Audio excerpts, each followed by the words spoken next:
Today I continue with my series of videos on oral examination preparation. Today's video is a bit different from the ones I've been making before. So if you have been watching my previous videos, I used to take up a set of questions and provide you with the answers.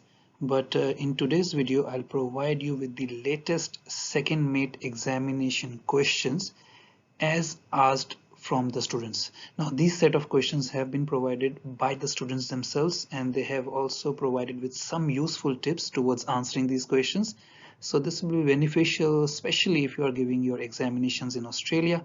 If not, then you can still get a bank of these questions and check yourselves as to whether you know the answers to these questions or not. So I give credit to the students who have taken up time from their busy life and provided us with the students with the questions, so that we are updated with the kind of questions that are being asked by the surveyors these days. All right, so let's get started. So in today's video, I will only be providing you the questions and the tips as provided by the students. I will not add any answer from my own. I might do that in the future, or I might provide you with the links to the videos in which I have already provided the answers to these questions. So please make sure you go through the links that have been provided in the description section below, or just go into my channel and find out the relevant playlist. I have more than about 40 playlists, so make sure you go into the playlist for the relevant subject and watch the videos which may give you the answers to these questions. All right, so the first set of questions were from the area of collision regulations and BUOYAGE. So the student was asked about the shapes and signals for constraint by draft. What was the definition of a vessel constrained by draft, and what is the day shape for it? Then a towing vessel which is restricted in her ability to maneuver. What lights is it required to display, viewing it from all sides? Then a towing vessel crossing the traffic separation scheme from port and starboard.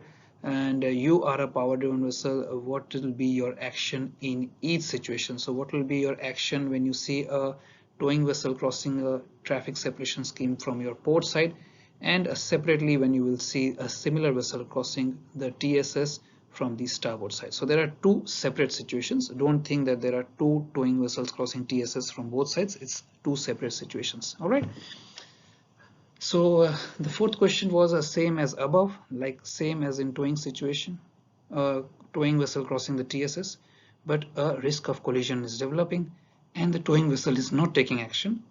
In that case, what will you do? So the student said that he will sound 5 short blasts, call the master and make a wide alteration. Starboard, the surveyor continues by saying that there is somebody crossing you, so you cannot alter to starboard. So the student then went on to say, I will pull off my speed and even go astern if required. So basically take all way off and go astern, reduce the speed.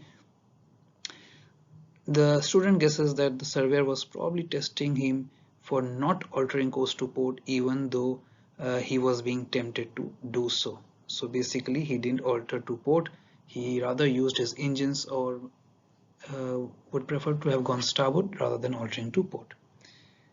Then the student was asked about lights and shapes regarding vessels that have gone aground, examples of not under command vessels, that is NUC vessels, examples of restricted in ability to maneuver vessels, and whether minesweeper vessels will show restricted in her ability to maneuver lights. Then if you enter a restricted visibility or areas of restricted visibility, what are your actions as the officer on watch on bridge?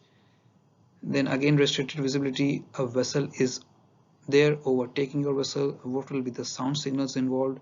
If no overtaking signals but only the making way signals, as in your normal restricted visibility sound signals. So of course there are no signals for overtaking vessels, whether it's restricted visibility or normal visibility, but basically study up on your restricted visibility rules and make sure that you can distinguish it from the other normal steering and sailing rules.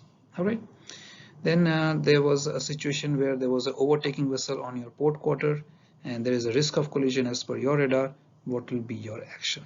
So of course overtaking vessel is supposed to keep clear, but if the overtaking vessel is not taking action, then you are also justified in staying clear of the vessel by your own action. So basically you have to always monitor the action of the other vessels, monitor their aspect, monitor their speed and course, and if they do not take action, then of course you will not go and collide with the other vessel. You will rather take action and stay clear of that vessel. Alright, so in every single situation the lights and shapes were asked. The student was also asked about the different kind of buoys and complete information about the buoys, including the torque mark, if you see the buoy, where should your vessel be passing from, and the lights and rhythms of the buoys as well. So make sure you study up your cardinal buoys, your isolated dangers, safe motor marks, special marks, all that is provided in your collision regulation publication. So make sure you go through all that and you are ready to identify that.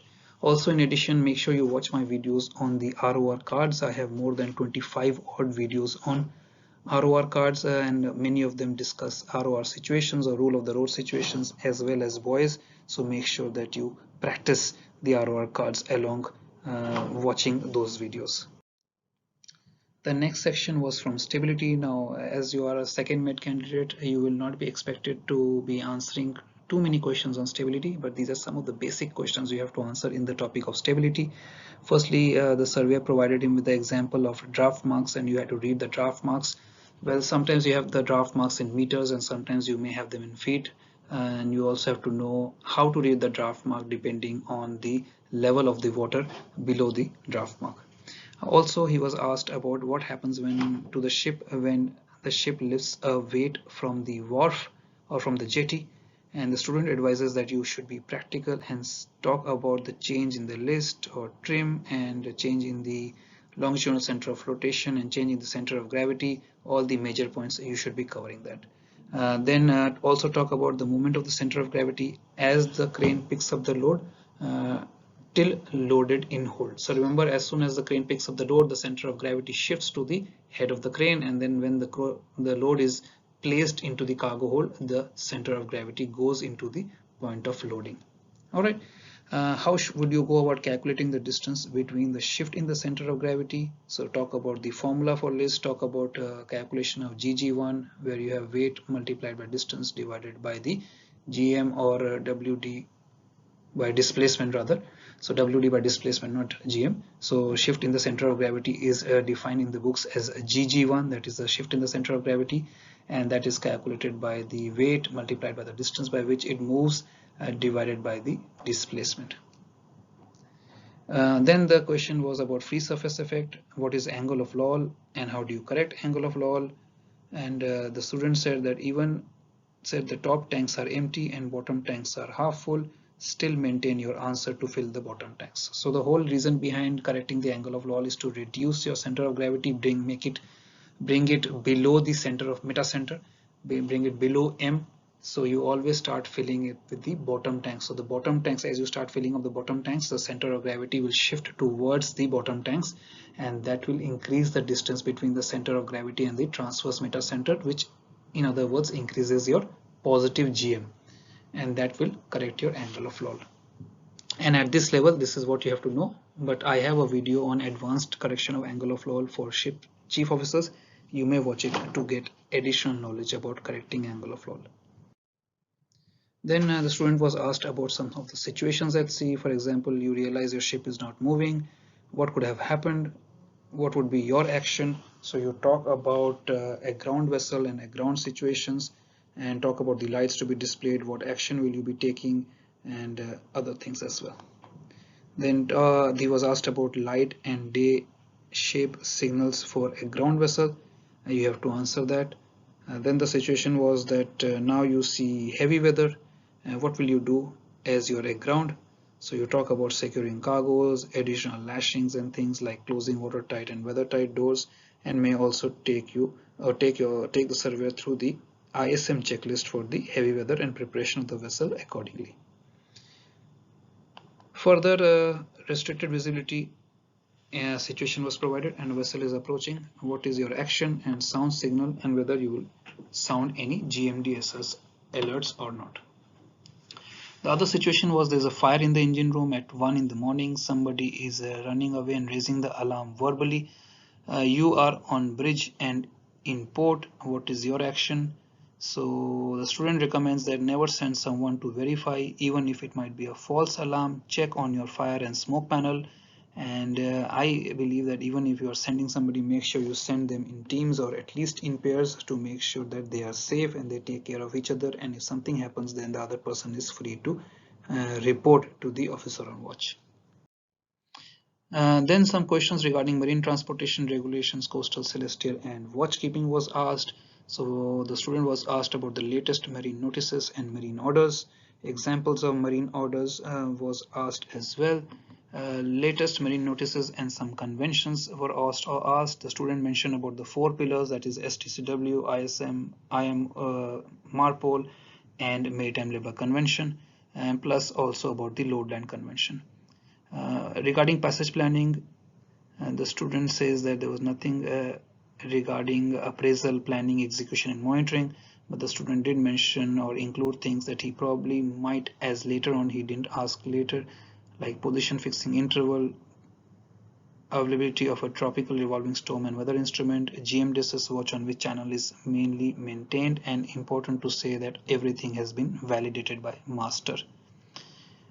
20 things you have on chart, you can mention anything. So 20 things that you have on an electronic chart or a paper chart, you should be able to mention about depth contours, information regarding the GPS, the datum, the dangers, or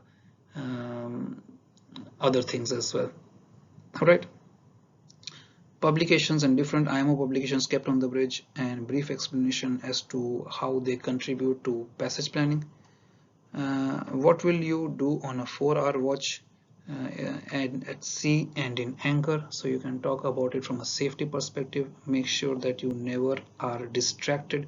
If the surveyor tempts you into being distracted on your watch, don't do so. You should always be focused on the task at hand. So if you are at sea, you should be keeping a lookout both visually through radars. You should be checking the position of the vessel, you should be checking the communications, but don't start saying that I'll be correcting the charts or I will be doing some other work which will distract you from the main duties. All right, similarly at anchor watch, do not be distracted. Make sure that you talk about the safety aspects, keeping a lookout for other vessels, incoming vessels, outgoing vessels, dragging of anchor, checking the position, so on and so forth. Then he was asked about handing over watch at sea and in anchor, and again you have an ISM checklist. You can mention the checklist, but you have to make sure that you go through the items of the checklist and not only say that there is an ISM checklist and I'll go through that. Make sure you mention ISM, you go through the checklist and go through it in a methodical way, go through it in a systematic and logical way. Don't just mention random things. Put yourself in a situation where you will be performing the duty, and talk practically, talk about things in a logical manner, in a sequential manner. Don't just mention things that come to your mind. If possible, take some time and write down the answer before you start saying it to the surveyor. All right, final question was regarding checks in hold of a bulk carrier. So before loading the cargo in a bulk carrier, what kind of checks will you be carrying out? So again, you can take an example of a specific cargo and you can talk about its properties and how would you go about preparing the hold regarding loading of that cargo. He was also asked about a vessel being underway and containers falling into the sea. What will be your action? Same situation, your chief officer asks you to assist him. What documentation and publication will you be consulting? Then he was asked about what is there in the IMDG code, what are the 3 volumes, volume 1, volume 2, and the supplementary. Again, I have publications, or rather I have videos on this in my channel. Make sure that you watch it and you will learn more about the IMDG code in detail. Then the next question was, you are doing cargo watch and a crane wire snaps. What will be your action and why? So you have to talk about changing the wire, chief officer asked to assist, and what are your actions. So talk about Marine Order 32 plus crane wire certification. You can also talk about the chain register and maintenance of the chain register. If the Marine Order 32 is not relevant to you, you have the chain register and you can talk about that as well. Then he was asked about compass error. What is it? Why do you need it? And how to calculate it?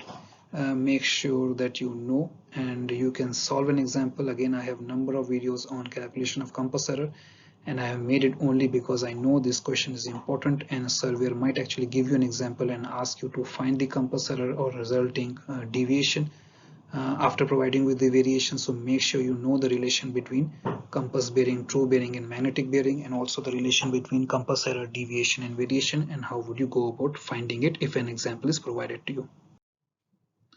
Regarding safety of navigation, he was asked about what are safety contours on charts, what is the difference between X-band radar and S-band radar, how would you go about testing the SART and the EPIRB. The SART, as you know, stands for Search and Rescue Transponder, and EPIRB stands for Emergency Position Indicating Radio Beacon. One important thing regarding EPIRB: how would you know by the testing alarm that it is good, and information will be sent to the local user terminal. So you have the test facility available in the EPIRB, and you should be able to talk about that. If you have gone through the course of GMDSS, I'm sure you have been taught how to test the SART and the EPIRB. Where to find the SART? So talk about where you can find the SARTs and how would you go about taking it to the life raft and fixing it, and how would you use it in a life raft, or how would you use it at sea. Then the question was asked about HRU. HRU stands for hydrostatic release units. So you have hydrostatic release units fitted to the SART, but you also have them fitted to the life rafts. So ask the surveyor, but basically the basic function of an HRU is that it releases the SART or it releases the life raft once the vessel sinks to a depth of about 2 meters. The function of the HRU is to release the automatic release of the life raft or the automatic release of the SART, so that the seafarer can use it, or the seafarer can obtain it, even if they might have forgotten to take it with them in an emergency when the ship is sinking. And finally, the last few questions were regarding the pilot ladder. The student advises that pilot ladder accidents have been very prevalent, so make sure that you mention about all the safety checks and the precautions required when a pilot ladder is being used, or it is being rigged, or it is being secured. The surveyor also asked him about on-load versus off-load release mechanism of lifeboats, the launching procedures of lifeboats, frequency of drills such as enclosed space entry, fire drills and abandoned ship drills, and difference between distress and urgency examples. So make sure that when you talk about on-load versus off-load release mechanism, talk about the differences, talk about the situation in which it happens. When you talk about launching of lifeboat, don't only mention about the procedures, but also talk about the safety aspects. Now, in all these questions, what the surveyor wants to know from you is whether you are keeping safety paramount, whether you are prioritizing safety over all the other things. All right. So because you are at a watchkeeper level, where you are at a second mate or a third mate level, you are not expected to answer questions like a chief mate or a master, but it is imperative that you always keep safety paramount. And whenever you are in doubt, make sure that you mention that you will call the chief officer or the master, because at the end of the day, as a deck watchkeeper, you have the luxury or the provision of calling the senior officer. You will not have this luxury when you go for your chief mates or master's orders. That is the time when you have to take action during emergency. But here, as a second mate or a third mate, you have the luxury of calling the senior officer whenever you require. So use it judiciously, use it as much as you want to during your oral examination. The surveyor will be happy to hear that you are smart enough to consult the senior officer rather than risking your own life or the life of the others. So make sure you focus a lot on safety of life, safety of ship, and safety of cargo. All right, let me know if you have any questions, and whether you find these videos useful. And as I get questions from our students who are clearing the exams recently, I will make sure to pass it on the questions to you. And again, like I said, I have not discussed the answers of each of these questions, otherwise the video would become too long. But you can find the answers to most of these questions in my videos that you can find on my channel. Thanks guys, and bye for now.